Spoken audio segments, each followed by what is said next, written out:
একজন প্রসিদ্ধ আলেম মারা গেছেন, তার ফেসবুক ও ইউটিউব চ্যানেল এখনো সচল, এখনো তার ভিডিও মিলিয়ন মিলিয়ন ভিউ হয়। এই দুটো চ্যানেল কি তার জন্য সাদকা জারিয়া হবে? উত্তর হলো হ্যাঁ, অবশ্যই। যদি কোনো ভালো কাজ কেউ রেখে যান দুনিয়াতে, তাহলে তার মৃত্যুর পরও সেই ভালো কাজের ধারা অব্যাহত যতদিন থাকবে, তার জন্য তিনি অবশ্যই আশা করা যায় সওয়াব লাভ করবেন আল্লাহ তাআলার কাছে। যে সমস্ত সওয়াবে জারি বা আল্লাহ তাআলার কাছে যে সমস্ত বিনিময় মানুষ নিয়মিত পেতে থাকেন, তার মধ্যে একটা হলো উপকারী ইলম। যদি কেউ উপকারী ইলম রেখে যান, তাহলে সেটার সওয়াব তিনি পান। আল্লাহ আমাদেরকে ইখলাস দান করেন, আমরা যেন আল্লাহর কাছে আজরের আশায় এই কাজগুলো করতে পারি। অন্যের বাড়িতে কিংবা রুমে প্রবেশের সুন্নাহসম্মত পদ্ধতি কি? প্রথম কথা হলো, আল্লাহ তাআলা বলেছেন, ইয়া আইয়ুহাল্লাযীনা আমানু লা তাদখুলু বুয়ুতান গায়রা বুয়ুতিকুম হাত্তা তাস্তানিসু ওয়া তুসাল্লিমু আলা আহলিহা।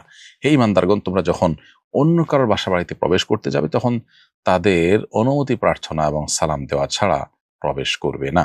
এজন্য কারোর বাসা বাড়িতে প্রবেশের আগেই সালাম দেওয়া এবং তার অনুমতি নেওয়া, এটাই হলো কোরআনের নির্দেশনা। বিধায় দুটি আমাদের করতে হবে। আল্লাহ বলেছেন, ওয়া ইন কিলা লাকুম ইরজিউ ফারজিউ। যদি তোমাদেরকে ঢুকতে নিষেধ করা হয়, বলা হয় ফেরত যেতে, তাহলে তোমরা ফেরত যাবে। জোর করে বা অনুমতি ছাড়া কারো বাসায় প্রবেশ করতে যাবে না। আরেকটি গুরুত্বপূর্ণ বিষয় হলো, কারো বাসা বাড়িতে গিয়ে উকি দেওয়া বা দূর থেকে বাহির থেকে উকি দেওয়া, উকি-চুকি দেওয়া, এটা নিষিদ্ধ। হাদিসে এটিকে চোখ তুলে ফেলানোর মতো অপরাধ বলে বিবেচনা করা হয়েছে।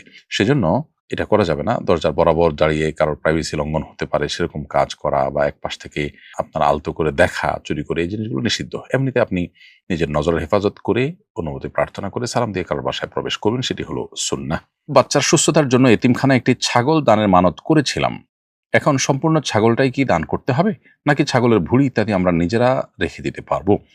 মানত যদি বিশুদ্ধ হয়, তাহলে সেটাকে পরিপূর্ণরূপে মানতে হয়। যেহেতু আপনার মানতটি বিশুদ্ধ হয়েছে এবং শরিয়া দৃষ্টিকোণ থেকে পালনযোগ্য মানত বা পালনীয় মানতে পরিণত হয়েছে, বিধায় আপনি অবশ্যই আপনার এই ছাগলের সবটুকুন অংশ গরীব দুঃখীকে, এতিমদেরকে আপনি খাইয়ে দিবেন।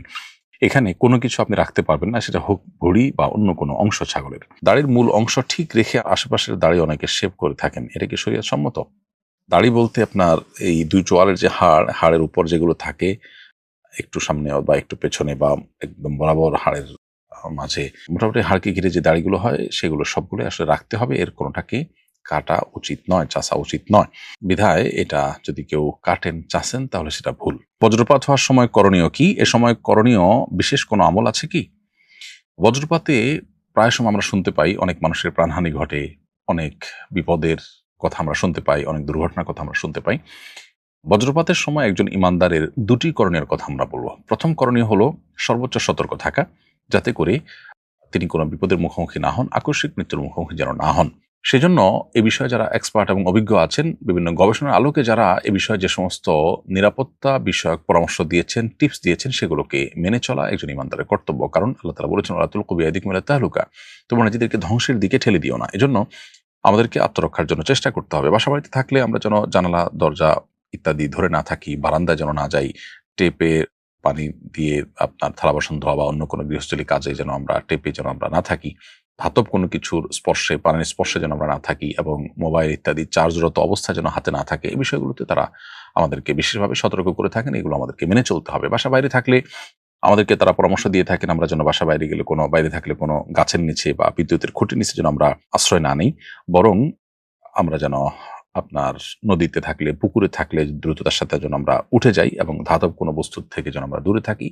আর সাধারণ অবস্থায় থাকলে যদি কোথাও ছাদের নিচে বা গাড়িতে আশ্রয় নেওয়ার সুযোগ থাকে, সেটি নেওয়া। আর যদি না নেওয়ার সুযোগ থাকে, তাহলে সেক্ষেত্রে বসে গিয়ে কানে আঙ্গুল দিয়ে থাকার জন্য তারা পরামর্শ দিয়ে থাকেন। তো এই জাতীয় যে সমস্ত পরামর্শগুলো দিয়ে থাকেন সংশ্লিষ্ট বিষয়ে এক্সপার্টরা, সেগুলো মেনে চলতে হবে নিজেকে রক্ষা করবার প্রয়োজনে। সেই সাথে একজন ইমানদার তিনি সর্বাবস্থায় আল্লাহ তাআলা স্মরণ করবেন। একটা আসন্ন বিপদ এর শঙ্কা যখন তার হবে, তখন তিনি আল্লাহ স্মরণ করবেন, আল্লাহর আশ্রয় প্রার্থনা করবেন, আল্লাহর কাছে সাহায্য চাইবেন। এবং যে কোনো মুহূর্তে ইমানদার তার মৃত্যু যেতে হতে পারে। অতএব আল্লাহর কাছে ইমানদার অবস্থায় মৃত্যুবরণ করার ব্যাপারে আমাদের সব সময় মানসিকভাবে প্রস্তুতি থাকবে। সেটা তো সাধারণ অবস্থার জন্য প্রযোজ্য। অতএব এই অবস্থা বিশেষভাবে আল্লাহর কাছে আশ্রয় চাইতে হবে। আল্লাহ যেন রক্ষা করেন, কোনো বিপদ যেন না দেন, আল্লাহ যেন হেফাজত করেন। ইমানদার আল্লাহর কাছে দোয়া করলে, আল্লাহর প্রতি মনোনিবেশ করলে, একদিকে সেটি আল্লাহ তাআলা কাছ থেকে সাহায্য পাওয়ার জন্য বিশেষ কারণ হবে। দ্বিতীয়ত তার মনোবলকে আল্লাহ তাআলা বাড়িয়ে দিবেন এবং তার সাহস বাড়বে। আল্লাহ তাকে হেফাজত করবেন ইনশাআল্লাহ তাআলা। কোনো কারণে তার মৃত্যু হলেও সেটি আল্লাহর স্মরণরত অবস্থায় ইমানদারের মৃত্যু হলো, যেটি আরেকটি সৌভাগ্যের কারণ। এছাড়াও মেঘের গর্জন যখন আমরা শুনতে পাবো, তখন একটি দোয়া পড়ার কথা সাহাবী আব্দুল্লাহ ইবনে জুবাইর রাদিয়াল্লাহু তাআলা থেকে বর্ণিত হয়েছে। ইমাম বুখারী রাহিমাহুল্লাহ আল আদাবুল মুফরাদে এটি উল্লেখ করেছেন। তিনি মূলত একটি তাসবিহ আল্লাহর পবিত্রতা জ্ঞাপন করতেন। যখন মেঘের গর্জন শোনা যেত, অন্য কথাবার্তা বন্ধ করে আল্লাহর দিকে মনোনিবেশ করে তিনি বলতেন, সুবহানাল্লাযী ইউসাব্বিহুর রা'দু বিহামদিহি ওয়াল মালাইকাতু মিন খিফাতিহি। অতএব মেঘের গর্জন হলে আমরা এটি পড়তে পারি। এর বাইরে আল্লাহ তাআলার কাছে সাধারণ অবস্থাতে যে কোনো আসন্ন বিপদ থেকে বাঁচার জন্য আমরা সর্বোচ্চ সচেষ্ট থাকব। এক কবরে একাধিক ব্যক্তিকে কবর দেওয়ার বিধান কি? আমার দাদা দাদি দুজনই অসুস্থ। দাদা ওসিয়ত করেছেন যদি তারা দুজনে একসাথে মারা যায় তাহলে এক কবরে কবর দিতে। তো হলো যে এক কবরে একজনকে দাফন করাটাই হলো সুন্নাহ। অবশ্য বিশেষ ওজরের কারণে যদি এক কবরে একাধিক মানুষের কবর দিতে হয় নিরুপায়, বা একাধিক কবর করা কঠিন হচ্ছে, যেমন ওহুদের শহীদদের ক্ষেত্রে করা হয়েছিল, এরকম যদি হয় তাহলে সেটা জায়েজ রয়েছে। আর বিনা ওজরে এক কবরে একাধিক ব্যক্তিকে কবর দেওয়া এটা মাকরু। এজন্য কেউ যদি ওসিয়ত করে যান সে ওসিয়ত পূর্ণ করা যাবে না, বরং আল্লাহ তাআলা দাফন করবেন। আমি একটা দোকানের ম্যানেজার। প্রতিদিন আমি মাল কিনি, এরপর মালিক থেকে টাকা নিয়ে পরিশোধ করি। আমি যদি বাজারে অন্যান্য ব্যবসায়ীর তুলনায় কম দামে মাল কিনে দোকানের কাছে আরেকটু বেশি দামে পাইকারি বিক্রি করি, এরপর মালিক থেকে টাকা নিয়ে পাইকারি বিক্রেতাকে পরিশোধ করি এবং লভ্যাংশটা আমার থাকে, তাহলে এটা জায়েজ হবে কিনা? উত্তর হলো না। প্রিয় দর্শক, এটি জায়েজ হবে না। কারণ আপনাকে মালিক রেখেছেন, বেতন দিচ্ছেন। এই বেতনটা কিসের বিনিময়ে দিচ্ছেন? মালিকের হয়ে আপনি এই কাজগুলো করবেন। সে কাজ করতে গিয়ে যদি আলাদা মুনাফা আপনি মাঝখান থেকে অর্জন করেন, সেটা এক ধরনের প্রতারণা হবে। এবং আপনার আমানতদারিত্বের সাথে দায়িত্ব পালনের অংশ হিসাবে আপনি এমনিতেই সর্বনিম্ন দামে মালিককে মাল কিনে দিবেন, এটা আপনার ডিউটির অংশ। বিধায় সেখানে আলাদা বা উপরি ইনকাম যদি আপনি করতে যান, সেটি অবশ্যই নাজায়েজ হবে এবং সেটি আপনার জন্য হালাল হবে না। টুপি পরে কিংবা অন্য কিছু দিয়ে হলেও মাথা ঢেকে ওয়াশরুমে যেতে হয়। হজে আমরা কি করব? খালি মাথায় কি ওয়াশরুমে যাব? প্রথম কথা হলো যে টুপি পরে বা মাথায় কিছু দিয়ে ওয়াশরুমে যেতে হবে, না হলে গুনাহ হবে খালি মাথায় গেলে, এরকম কোনো কথা কোরআন বা হাদিসে নেই, বা শরীয়তের কোনো বাধ্যবাধকতা নেই। তবে অনেক উলামা ইকরাম খালি মাথায় না গিয়ে মাথা ঢেকে ওয়াশরুমে যাওয়াটাকে মুস্তাহাব বলেছেন। যদিও হাজিদের জন্য এটি এহরামরত অবস্থায় প্রযোজ্য নয়। এহরামরত অবস্থায় বরং খালি মাথায় তারা যাবেন। পুরুষ হাজিরা তারা খালি মাথায় এহরামরত অবস্থায় ওয়াশরুমে যাবেন এবং খালি মাথায় থাকবেন তারা।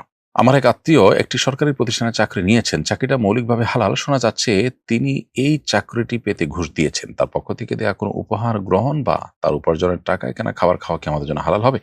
কেউ ঘুষ দিয়ে চাকরি নিলে ঘুষ দিয়ে চাকরি নেওয়াটা হারাম, গুনাহের কাজ করেছেন। তবে নিরুপায়, অথচ তার হক আছে, তাকে বাধ্য করা হয়েছে, এমন অবস্থা হলে আসলে তার জন্য এটি গুনাহ হবে না। যিনি গ্রহণ করেছেন তিনি গুনাহগার হবেন। আর যদি স্বেচ্ছায় সেদে নিজে ঘুষ দিয়েও থাকেন, তাহলেও তিনি হারাম কাজ করেছেন, কিন্তু উপার্জন যেটি করছেন হালাল কাজ করে উপার্জন করছেন, তার পারিশ্রমিক নিচ্ছেন, সেটি কিন্তু হারাম হবে না। বিধায় উপার্জিত যে সম্পদ সেখান থেকে আপনাকে কোনো উপহার উপঢৌকন দিলে আপনি সেটি গ্রহণ করতে পারেন। মিরাজ বন্টনের পূর্বে যৌথ সম্পদের উপর কি